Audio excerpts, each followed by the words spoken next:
Randy Owen, the voice that once shook giant stadiums, was also the man who spent his entire life wrestling with his own darkness. There were nights when, just moments before Alabama walked on stage, he would stand silently behind the heavy curtain, gripping his guitar so tightly that his knuckles turned white, as if he were trying to hold on to the last fragile thread of courage. Those who stood nearby never forgot that sight. Randy suddenly looked like the shy little boy on Lookout Mountain long ago. The child who trembled whenever he had to speak in front of people, who was so poor he owned only one pair of jeans to wear through the entire week. Hard to believe that this same person would one day become the voice that carried country rock into legend. To the public, Randy was the heartbeat of the American South, the soul of Alabama, the man whose very first note could ignite a stadium like a tidal wave of emotion. But that was only the surface. Behind the blinding lights lay a life made of layered sediment. Years of scarcity that never faded, doubts buried so deep he could barely reach them himself, losses he continued to carry even as time moved further away. His path stretched far beyond anything he once imagined, yet throughout that long journey, Randy was haunted by a single question. How do you hold on to the truest part of yourself when the world insists on seeing you as a symbol they believe they've already understood? Stage lights often make people forget that every journey begins in a place small and unremarkable. For Randy, that place was a remote patch of land near Fort Payne, Alabama, a world of red clay, mountain winds, and quiet fields where his parents spent their lives working to keep the family afloat. Life there lacked comfort, but it carried the honesty of people who farmed for a living. Little schooling, plenty of integrity, calloused hands, and the unshakable belief that a person's worth comes from how they work, not from what they own. Randy Ewell. Owen was born on December 13, 1949, growing up in mornings heavy with fog and afternoons where the winds curled across the mountain slopes. From early on, he understood what hardship meant. Days following his father to the fields before sunrise, seasons when the family worked for others just to earn a share after harvest. Every dollar was soaked in sweat, every meal the result of an exhausting day. They were not destitute, but the Owens lived with constant frugality, a discipline that became the backbone of Randy's character. In his memory are details that were equal parts sorrowful and beautiful. The single pair of Big Smith jeans he wore almost the entire week. The first boots Kelly gave him, which he had resoled again and again, as if trying to preserve the original feeling of being cherished. And the story of his mother scraping together exactly $47 to buy a bull for breeding season, only to watch it leap off a ravine and disappear, leaving the whole family sighing with a helpless, half-laughing disbelief. Music came to Randy in the simplest way. Inside the old wooden house, the $25 piano his parents had saved for opened a world completely unlike the grueling life outside. His mother played beautifully, sang alto, and taught music at church. Her playing was the first sound that guided him toward art. By the age of 6, Randy was already familiar with piano keys and guitar strings, searching for sounds that could soothe even the most exhausting evenings after long days in the fields. School was never an easy path. Randy dropped out in 9th grade because of circumstances and because he felt he didn't belong there. But he returned, finished his studies, and graduated from Fort Payne High School in 1969. Later, he earned a degree in English from Jacksonville State University, where he blended in, worked hard, and proved that persistence could carry a young man through any crooked turn of youth. He also became a member of Pi Kappa Phi during his college years. Those early years left marks on Randy that would never fade. Scarcity taught him a natural humility. The strictness of his parents gave him discipline, and the family's faith instilled in him the habit of being grateful for even the smallest things. The vast stretch of nature surrounding that old wooden house seemed to seep into his life as well, binding him to his homeland as if it were an inseparable part of his soul. Perhaps that is why, no matter how many bright stages he stepped onto, he always believed his life would open and close in Fort Payne, the place that shaped him through hardship, labor, and a quiet, steadfast kind of love stronger than any spotlight. Randy's artistic path began to take shape in the late 1960s, when he chose for himself a direction that offered no easy return: living as an artist. In 1969, he proposed forming a band with Teddy and Jeff. What mattered most at that moment wasn't that the three of them started making music together. It was that Randy, for the first time, dared to step beyond the boundaries that farm life had placed on him.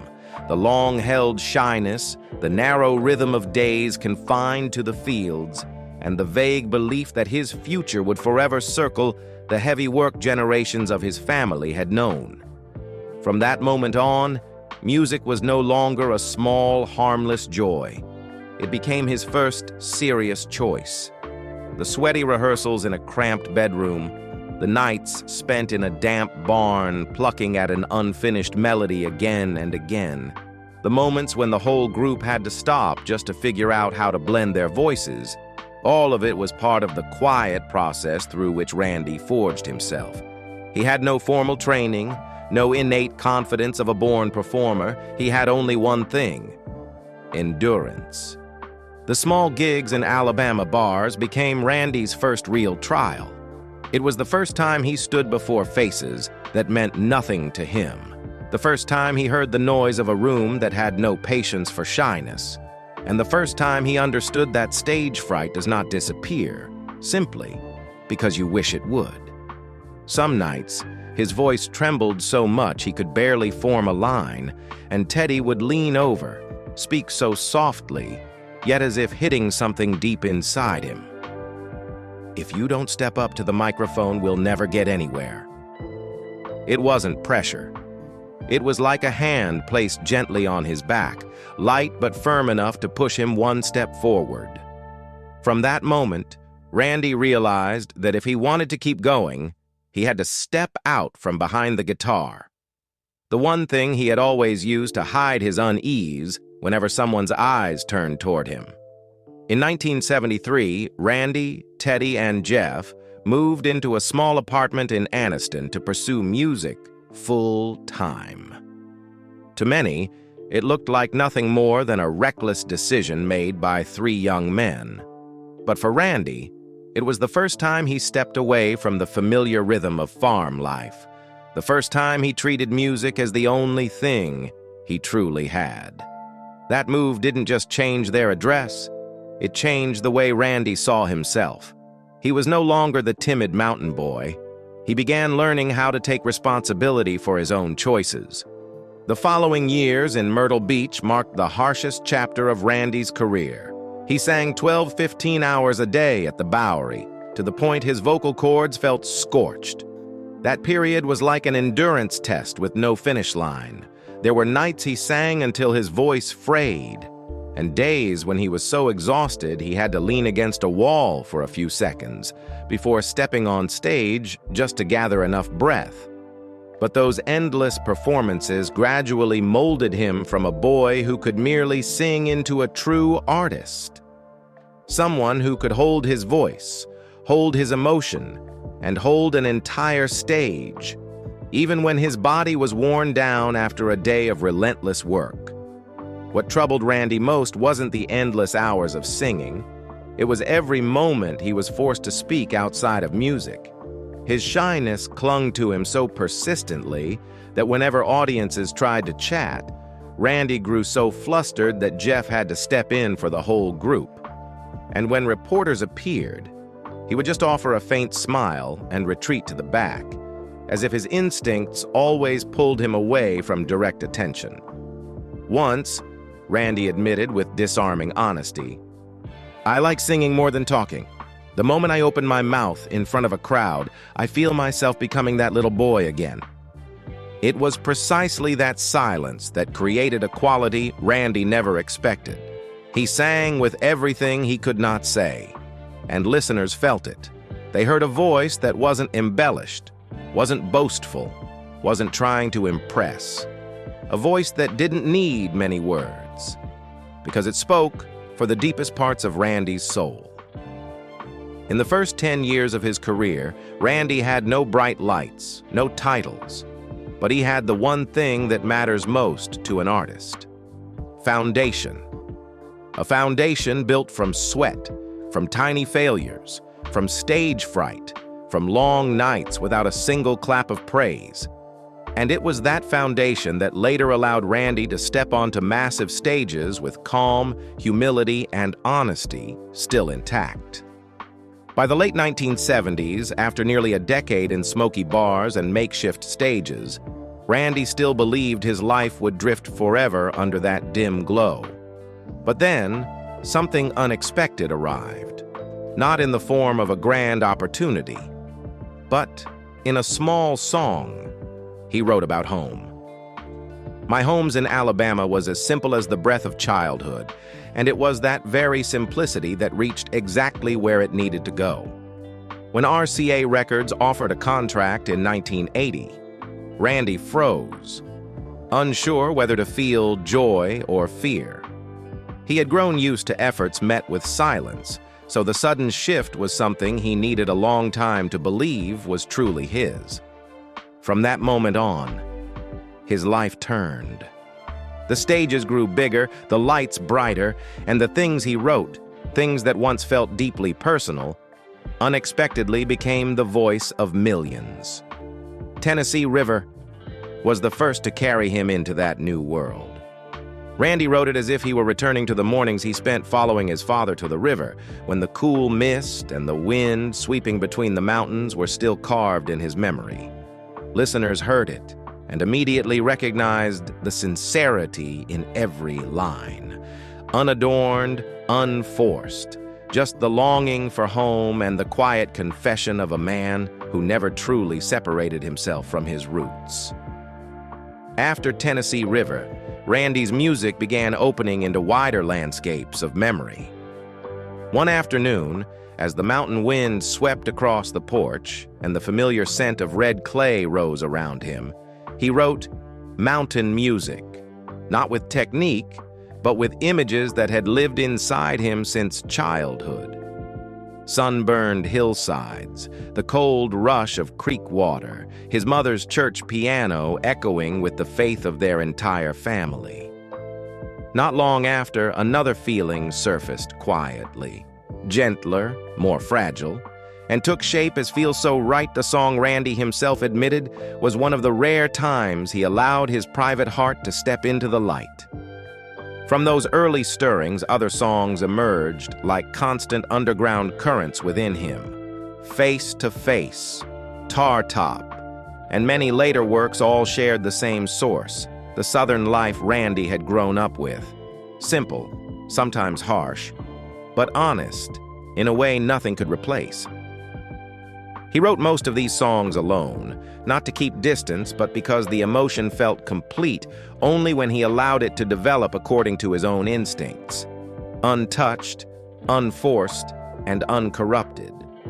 For Randy, music was never a tool for grandstanding. It was his way of going home, back to a childhood of scarcity, to the smell of old wood, the mountain wind, and the memories that never faded.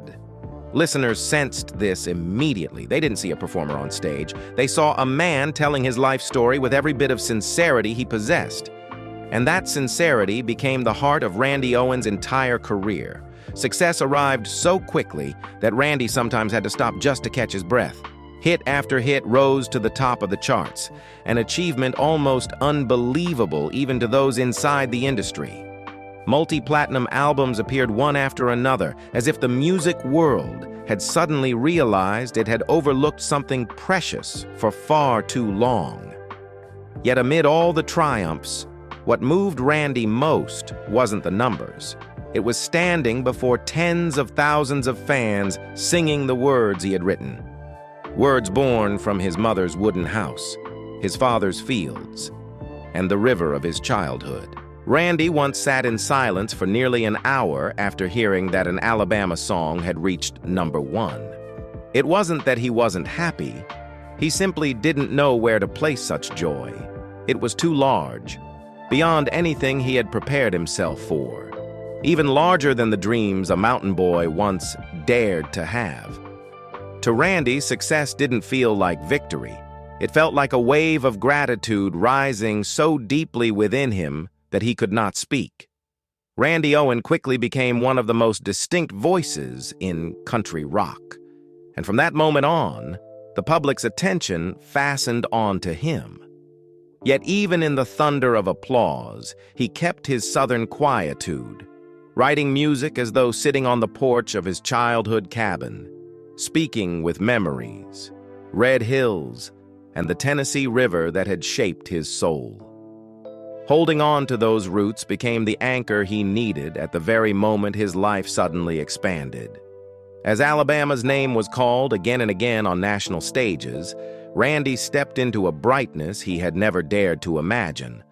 What was remarkable was that the light didn't overwhelm him. It simply revealed more clearly what had always been there. A voice, soft, yet unwavering. Gentle, yet deep. Capable of reaching listeners within just a few opening lines. Throughout his journey with Alabama, Randy became the voice at the center of a rare phenomenon.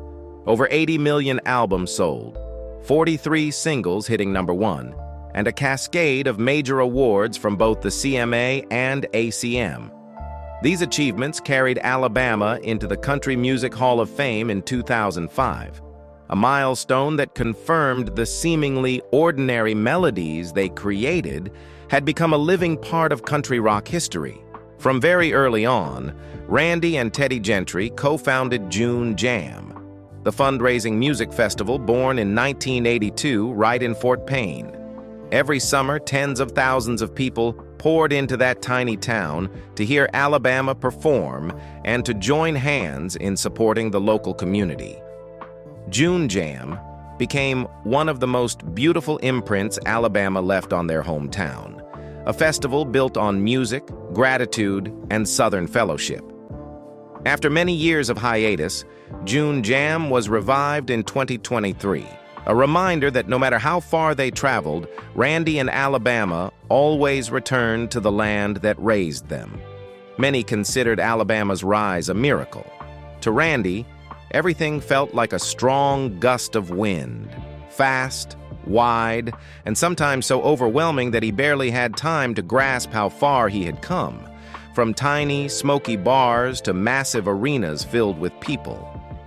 Not long before, he had still trembled before a microphone. Now, tens of thousands were singing the quiet words he had once written in solitude. Awards began arriving in waves: Vocal Group of the Year, Entertainer of the Year, and repeated moments when the CMA stage called Alabama's name amid thunderous applause. Each time, Randy reacted in his own unmistakable way, standing slightly hunched, eyes lowered, as if he feared too much joy might cause him to lose the humility he held so tightly. People praised him as the voice of a new generation, but he thought only of one thing: how not to disappoint the people who had raised him through poverty in Fort Payne. During those years, Randy continued riding along his own quiet path, not seeking display, only seeking himself. Fallen Again was born from that mindset, slow, deep, and full of silence. The song won major awards, but he never saw it as a triumph. He called it an emotion that demanded to become music. Behind the bright lights were silent challenges few ever noticed. The relentless tour schedule often left Randy unable to remember which state he was in. His body had to withstand every night, and his mind had to open itself to the cameras, even though his shy nature made each appearance feel like stepping into a fresh ordeal. At times, standing before the lens, he nearly wanted to fold into himself. But for the people who believed in him, for the band, for the music, he kept going. Amid that breathless pace, his father passed away. The news arrived at a moment when he had no space to process it. That night, Randy still walked onto the stage. But throughout the entire show, he felt as if he were singing through a thick mist lodged in his throat. Later, he said he had cried from beginning to end, but the audience never noticed. That loss seeped quietly into the way he sang, making every line afterward feel like a message sent to a father who was no longer there to hear it.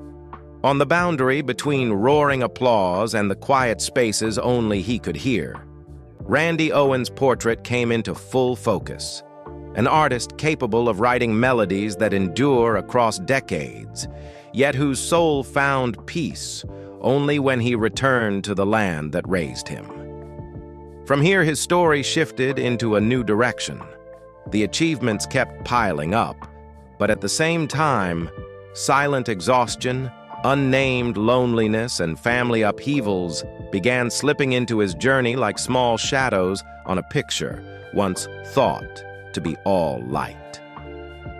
As the darker spaces began creeping into the long tours, Randy slowly recognized something he had always avoided facing directly. No one can run forever. His years on stage had given him so much, but they had also taken far more than the audience ever saw. Some mornings, waking up in a hotel room, Randy needed several minutes just to remember which city he was in. Some nights after a show, he sat motionless backstage, not from fatigue, but because his mind could no longer keep up with the pace of the machine around him. In that growing silence, the thought of stopping gradually became a need rather than a choice. Not stopping because he was empty, but because he needed room to breathe, to reclaim the parts of himself he had dropped along the way. And eventually, Randy understood that Alabama had reached a complete arc. Long enough, beautiful enough, deep enough to be closed by intention, not collapse. When the group appeared at the Academy of Country Music Awards to announce their withdrawal, Randy kept the same calm expression he always had. But inside, it wasn't a moment of farewell. It was a moment of release. No one on that stage looked lost or regretful. They stood there like people who had fulfilled their duty, and now it was time to return to simpler things. After that announcement, Alabama began their final journey, the American Farewell Tour. Each night felt like reliving an entire lifetime. The songs tied to their youth, the audiences who had followed them for decades, the moments Randy lifted his voice and the whole room fell silent. There was no longer the pressure of chasing records, no fear of having to outdo himself, only music, memory, and gratitude. Randy stepped off the stage with a feeling he had not touched in years. He no longer had to run at anyone else's pace. His whole life he had been moving, living by countdowns, by itineraries that carried him from one state to the next, one city after another. Now, the road ahead branched into something different, quieter but deeper.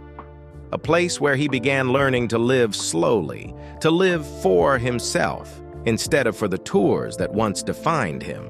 After the American Farewell Tour, music no longer demanded that he keep up with it. For the first time in decades, Randy could stand in the middle of his farm, watch the cattle move beneath the early sunlight, and not have to think about where he would be singing that night. That stillness opened a wide space for him to look back on the road he had traveled, and he realized what Alabama had left behind. Not only in the hearts of fans, but in the very current of music they had helped reshape. From that quiet, recognition began to find him in slow but deeply moving ways. When Alabama was inducted into the Country Music Hall of Fame, Randy did not give a speech crafted for the media. He simply looked at the people who had walked a long road with him and spoke in a low, family-like voice. This honor belonged to three sons of Alabama, men who grew up in the fields, not people destined for legend. In Randy, acknowledgement always came with humility. The spotlight never mattered as much as the roots. His life during this period was not as peaceful as many imagined. Randy did not step away from music. He simply approached it at a rhythm of his own choosing. When he joined the board of trustees at Jacksonville State University, he carried with him the seriousness of someone who had once known what it felt like to drop out of school. Randy understood what it meant to lose an opportunity and what it meant to have someone offer a new one. And he wanted students to see the chance he himself never had. Then he took on a challenge his younger self might never have dared, sitting on the judging panel of Nashville Star. The role required speaking, critiquing, guiding, all the things that once made him freeze. But the Randy of today was different. He spoke just enough, with the understanding of a man who had once trembled before a microphone, and that gentleness comforted contestants more than it criticized them. It was a moment in which a man who had lived quietly all his life used that very quietness to lift others up. When he released his solo album One on One, Randy expected no spotlight. The two charting songs held special meaning for him, not because of their success, but because they were honest confessions after years of keeping his personal voice tucked away. Once again, music became a refuge, soft, like a conversation, not a race. His years hosting the radio show Country Gold helped him find the rhythm that suited him best. No lights, no cameras, only a voice and the memories carried through each song. From a small room in Fort Payne, Randy's voice traveled into thousands of homes, warm, steady, and intimate, in a way only someone who had lived his entire life inside music could bring. There were no more cheers rising like waves, no more packed stadiums, no more records piling upon records. In their place stood a quieter Randy Owen, a man who used his experience to lift younger artists, who used memory to recount the road he had traveled, and who kept music at the slow, steady, honest rhythm that belonged to him alone. And within that quiet, another chapter of his life began to take shape. Challenges that came not from lights or audiences, but from his own body and losses that reached the deepest part of his heart. A completely different road awaited him, one where Randy had to rely on inner strength, on faith, and on the quiet things that had sustained him since childhood on Alabama soil. As the pace of music slowed, Randy suddenly had room to listen to what had long been simmering inside him. That time made him realize Alabama was not just a band. It was like breath, like a part of life he had never been able to separate from himself. That feeling pulled the men who had once struggled together through poverty back toward one another in 2013. They reunited not with shouts or major promotions, but with the calm familiarity of people who had shared every hardship, every exhausting show where they could barely stay standing. Two tribute albums, honoring Alabama, appeared during that period like gentle reminders. The music they created had become embedded in an entire generation's memory. From the moment of their reunion, Randy's life took on two rhythms that seemed opposite. On stage, he lifted once more the voice that had accompanied millions for decades. At home, he walked his land at an unhurried pace, checking each row of crops, each head of cattle. One half of his life carried the breath of the crowds. The other half carried the scent of fresh grass and the wind on Lookout Mountain. Together, these two halves blended into a piece Randy had never known during the long years of relentless touring. Philanthropy gradually became a vital part of this new rhythm. When Randy visited St. Jude Children's Research Hospital, he didn't stand at a podium or perform. He simply sat beside children fighting for their lives, listening quietly to their small stories. Those moments gave him a deeper understanding of the value of music and of life itself, something people only learn to cherish fully when confronted with fragility. Around 2010, Randy heard two words from a doctor that he had never imagined would apply to him. Cancer. It was prostate cancer, a lightning strike that made the world around him collapse in a single breath. He underwent treatment quietly, and only a few years later, doctors told him he was cancer-free. From that moment, Randy's view of life changed unmistakably. The illness made him feel he owed the world a debt of gratitude, and his work with St. Jude became the deepest part of his humanitarian journey. Alongside the peace he had finally earned, heavier silences began to fall into place. Jeff Cook passed away in 2022 after years of battling Parkinson's disease, a loss that caused Randy to retreat several steps inward. For Randy, it was not simply the departure of a bandmate, but the loss of a brother. The man who had practiced harmonies with him in that tiny room long ago, who had shared the stage lights with him for half a lifetime. That grief had barely begun to settle when his mother also left this world. She was the one who laid the first stone in his musical life, the piano that fed his childhood, the spiritual anchor Randy returned to whenever life became turbulent. Her passing took from him a part of his memory that nothing could replace. Every return to the old family house carried an emptiness he could never quite put into words. Even so, Randy continued to appear before audiences with that steadfast voice. But in his eyes now lived deeper layers, the calm of someone who had survived both triumph and collapse, the gratitude for whatever life had allowed him to keep, and a quiet ache for those who no longer stood beside him. The later years of Randy Owen's journey followed no rhythm but the one set by his own heartbeat, slow, sincere, grounded in memory, and gradually freed from the glitter of the stage. And in that slowing down, his portrait appeared more clearly than ever. Amid long tours and millions of eyes fixed on him, Randy kept a private place within himself that no spotlight could reach. That place bore the name Kelly, the woman he chose long before his career had a shape, back when his voice was heard only in small bars. Kelly came to him not for fame, not for the praise the world would later give him. She stayed from the days when Randy was just a shy, soft-spoken mountain boy weighed down by insecurities. Perhaps that is why, in every interview, Randy spoke of his wife in a tone entirely different, softer, slower, filled with gratitude. Their marriage endured decades of turbulence, through touring seasons so packed that Randy sometimes couldn't remember which state he was waking up in.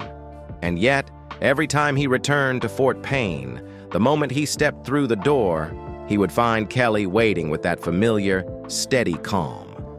That calm wasn't carelessness. It was the product of a lifetime spent walking beside a man who carried on his shoulders the pressure of a legendary band. Randy once said, "When I'm home completely."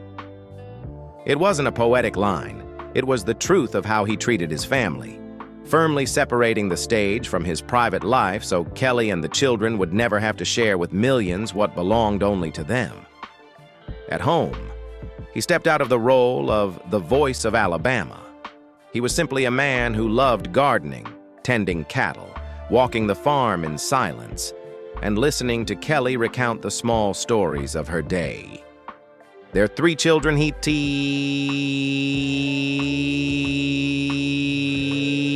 Allison and Randa, grew up with their father's guitar and their mother's steady strength. During Alabama's busiest years, Randy carried a quiet promise inside himself. He would put all 3 of his children through college before he allowed himself to think about stopping.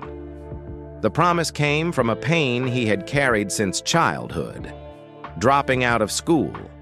He never wanted his children to know that feeling. And one by one, As they graduated, Randy felt a weight lift, a burden he had carried since boyhood. In the memory of that man, family and music were like two roots from the same tree. His mother was the first piano he ever heard, the one who taught him to feel melody before he could read words. His father was the one who took him to the fields every morning, teaching him the value of work, perseverance, and keeping his word to himself. Those unwritten lessons followed Randy onto the stage, seeped into every song he wrote, every line he sang. At some shows, he could look out at a packed crowd and still feel as though he were singing to his parents. Through every upheaval in his life, one thing never changed. Randy always knew the spotlight was only one part of his existence. The rest, the deepest, truest, most fragile part, always belonged to his family, to the wife who stood beside him long before the world knew his name, to the 3 children who waited for him after exhausting tours, to the parents who gave him both music and moral compass, to Jeff and Teddy, the men who shared every rise and fall with him. It was in that place that Randy preserved the part of himself he spent a lifetime protecting. A Southern man who lived by love, loyal to his roots, and fully aware that every bit of glory becomes lighter when a family stands behind you to carry it. For decades, people have spoken of Randy Owen as one of the defining voices of his era. But the legacy he leaves behind is not found only in numbers or records. His greatest gift to country rock is authenticity, music that never chased trends, never relied on formulas, but was born from the lived experience of a Southern man. The songs he wrote, from Tennessee River to mountain music, carry the scent of soil and mountains, the heartbeat of the working people who raised him. Listeners find in them pieces of their own lives, hard-won youth, first loves, evenings on the porch watching the sun fall behind the hills. Randy never set out to leave a mark on the flow of American music, but it is precisely that lack of intention that made him an inseparable part of it. That legacy lives not only in his music, but in the way he lives. A famous artist could build a home anywhere, yet Randy chose to remain on Lookout Mountain his entire life. He chose to stay on the land that shaped him, chose to wake to the smell of grass and dirt, the lowing of cattle, chose to be a farmer first and a legend second. He still tends his livestock, still walks his fields every morning, still rests in the shade of the same old tree to catch his breath after long trips. To Randy, this isn't just life. It is how he keeps his spirit from drifting away from its roots. As the years passed, he devoted more and more time to charity, especially St. Jude Children's Research Hospital. Randy once said that no pain is greater than watching a child fight illness. Perhaps that belief grew stronger because he had faced cancer himself, had once heard a doctor speak the word cancer in a tone so heavy it felt as though the world collapsed in an instant. He survived that battle, and afterward he treated helping sick children as a personal responsibility. Even when reading names on stage for donations, his voice carried a trembling compassion, as though he were offering a piece of his own heart to each child. Today, in his 70s, Randy no longer races against a tour schedule. He chooses his appearances carefully, singing only when he feels truly called to be there. The rest of his days belong to the farm, to charity work, to his family, and to the quiet he once lost at the height of fame. In many recent interviews, Randy still says he is grateful for every morning he wakes beside Kelly, every afternoon he watches the sun vanish behind the ridge, grateful even for the days without applause. Because those days remind him of the truth that has followed him all his life. Peace is the greatest gift. Sometimes on stage, Randy looks out at the sea of people singing his words and feels as if he is hearing his entire life echo back at him. His father's voice calling from the fields, his mother's piano in the old wooden house, Jeff's laughter in the studio years ago. His music has always carried something deeply human, as though each song were a way of keeping the people he loved close, even after they were gone. At this age, Randy has no desire to be an icon. He only wants to be himself, a Southern man who stayed true to his music, true to his family, and true to the land that raised him. What he leaves behind is not a blaze of fireworks. It is something quieter, warmer, steadier, like the small flame in the wooden cabin of his childhood, glowing just enough for others to find their way. In the end, Randy Owen's life story is not the story of a musical legend. It is the story of a man who walked through poverty, fear, glory, illness, and loss, yet somehow managed to protect the purest part of his soul. A story that reminds us that sometimes the most important thing is not how far you go, but what you manage to hold on to along the way. When Randy looks back on the long road behind him, he would surely smile at his 17-year-old self, the boy standing before a microphone trembling so hard he couldn't form the first line. And if he could tell that boy one thing, it would be this: don't be afraid. One day, that very voice will lead you back to the place you were always meant to be. If Randy's journey helps you recognize a familiar note in your own life, light a small flame beneath this video, a comment, a single line of sharing, so we know that there are still people who cherish honesty in music.